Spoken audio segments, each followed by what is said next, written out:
Muito bem, olá, meu amigo e minha amiga.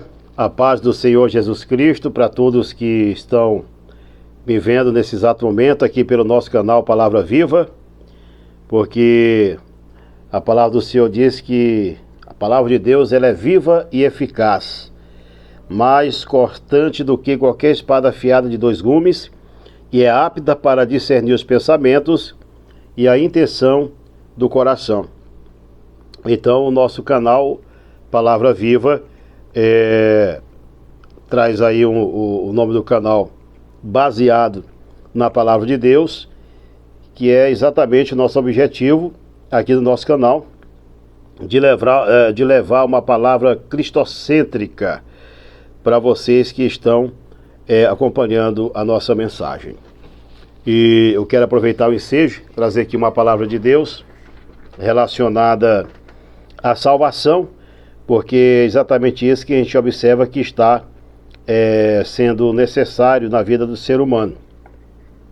Nós estamos vivendo em dias muito difíceis, muitas dificuldades, problemas que estão ocorrendo diuturnamente nas vidas das pessoas, mas, de acordo com a palavra de Deus, existe uma perspectiva de um futuro melhor para todos aqueles que se achegam a Deus. E eu quero trazer como base um versículo da palavra do Senhor que se encontra em Atos dos Apóstolos, capítulo de número 16 e o versículo de número 31. Está se referindo a uma atitude que foi tomada por Paulo, um dos grandes apóstolos da Bíblia Sagrada, que fez uma ação benevolente em favor de uma adolescente que tinha um espírito de adivinhação. A Bíblia diz que Paulo, todos os dias, ele passava por uma determinada região, e ali naquela região tinha uma adolescente que incorporava um espírito que era capaz de falar coisas a respeito das vidas das pessoas. E ali naquela cidade, as pessoas davam crédito para aquele espírito como se ele fosse oriundo de Deus, quando na verdade não era. E o apóstolo Paulo, juntamente com Silas, ao passar por ali, aquele espírito dizia: esses homens que vos pregam a palavra de Deus são servos do Deus Altíssimo. É claro que o que ele estava falando, apesar da Bíblia dizer que o diabo é o pai da mentira, ele falava a verdade, porque o diabo conhece, os demônios conhecem a cada um de nós, né?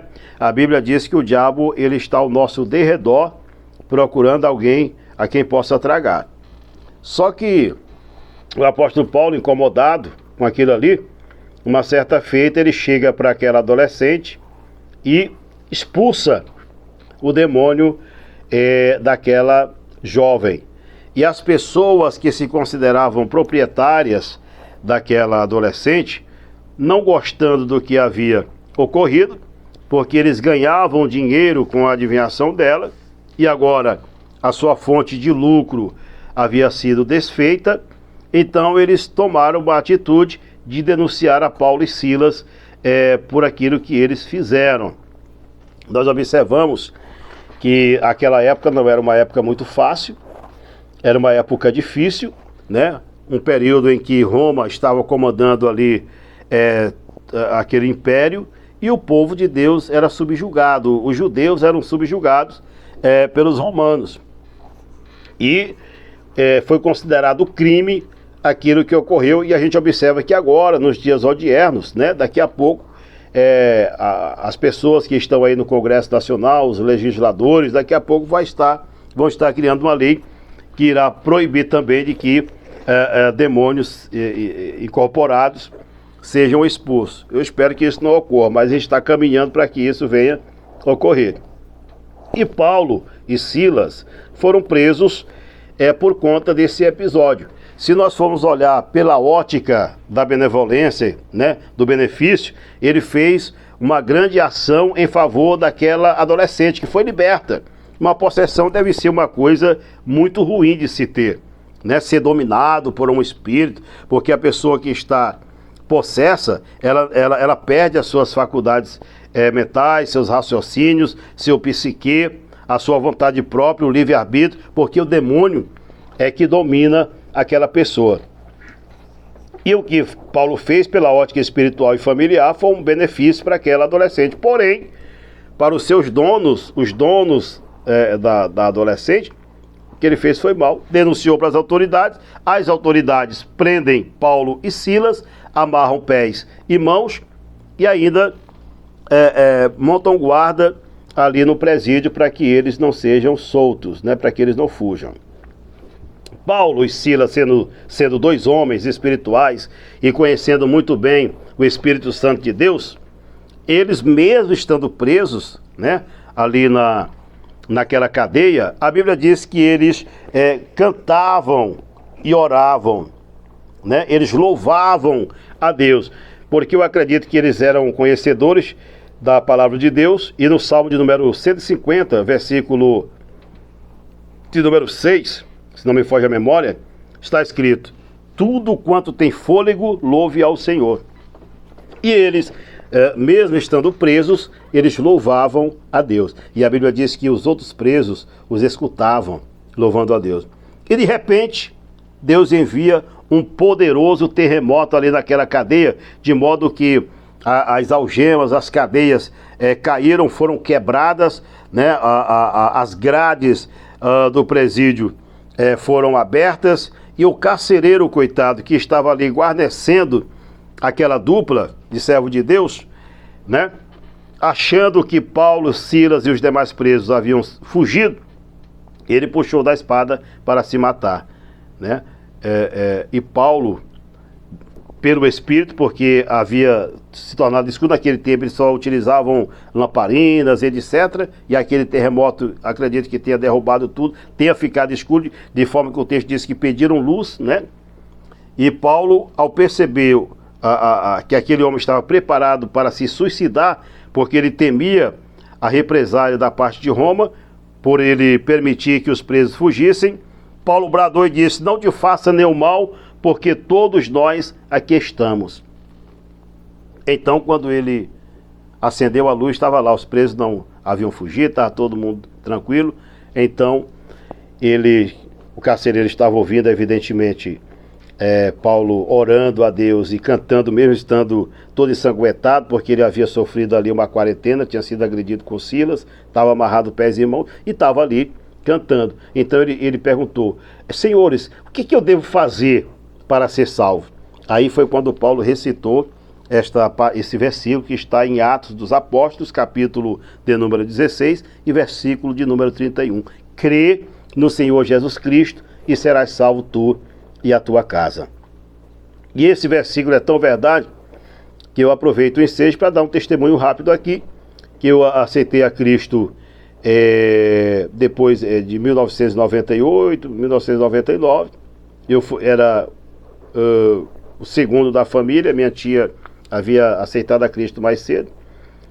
Minha mãe não era ainda evangélica, nem meus irmãos.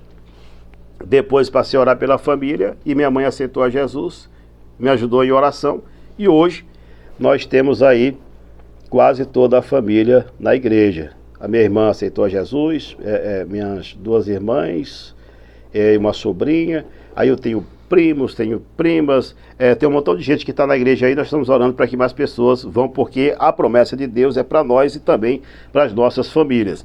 Eu trago essa palavra para você que está orando por membros da sua família. Acredite, continue crendo, porque Jesus crê.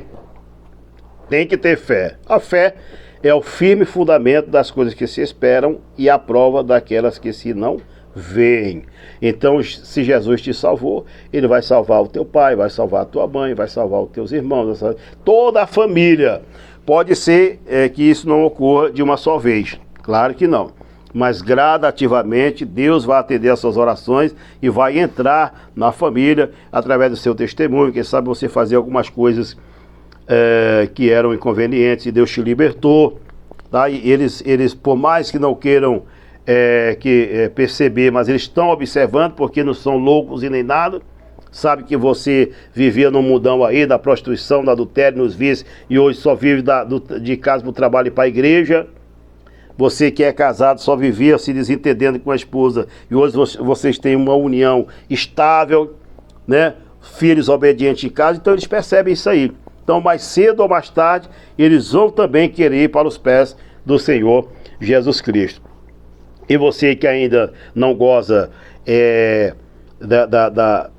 dessa coisa de pertencer a Cristo, do Evangelho, tá na dúvida, experimente. A Bíblia diz: provai e vede que o Senhor é bom. Você não já provou tantas coisas? Já provou bebida alcoólica, já provou até entorpecente, é ou não é? Chegou a hora de você provar agora a Jesus, porque a Bíblia diz que Jesus é bom e a sua misericórdia dura para sempre. Quero fazer com oração por você. Senhor nosso Deus e nosso Pai, apresento, meu Deus, estas pessoas que nos ouvem nesta oportunidade, aonde quer que elas estejam, aonde quer que elas se encontrem. Que o Senhor, meu Deus, entre com salvação nesta casa, nesta família, no coração desta pessoa. Esta pessoa que me ouve agora, quem sabe, meu Pai, tem um desejo de liberdade, mas não tem forças para tanto. E a força que ela precisa se encontra no Senhor. Haja, meu Pai, com o teu grande poder na vida desta pessoa, libertando-a e transformando-a em nome de Jesus. Amém? Que Deus te abençoe, que Deus te guarde, que Deus te proteja.